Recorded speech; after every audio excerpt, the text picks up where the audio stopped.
Margaret Atwood's Book of Lives, A Memoir of Sorts, is a deeply reflective and unconventional exploration of memory, identity, and the act of storytelling itself.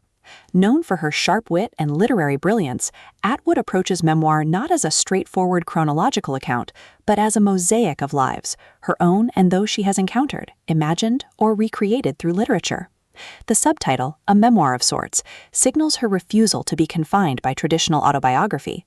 Instead, she crafts a hybrid text that blends personal recollection, cultural commentary, and imaginative reconstruction. Atwood begins by questioning the very nature of memoir.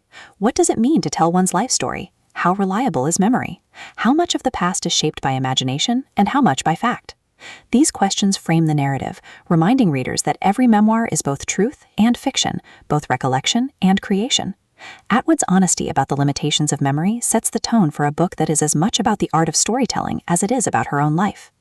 The book unfolds in fragments, each chapter offering a glimpse into different aspects of Atwood's world. She recalls childhood experiences in Canada, the landscapes that shaped her imagination, and the family dynamics that influenced her early years. She reflects on her education, her literary career, and the cultural shifts she witnessed across decades. Yet she also moves beyond herself, weaving in stories of others, friends, colleagues, historical figures, and fictional characters whose lives intersect or illuminate her own.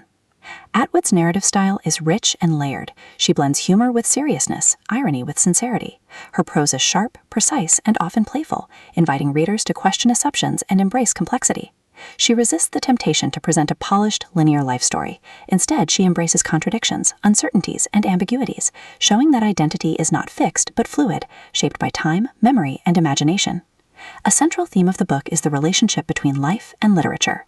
Atwood reflects on how her writing has been influenced by her experiences, and how in turn her life has been shaped by her literary career. She acknowledges the porous boundary between fact and fiction, suggesting that stories are not merely representations of reality, but active forces that shape it.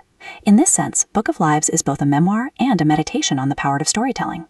The climax of the book lies not in a single dramatic event, but in the cumulative effect of its reflections.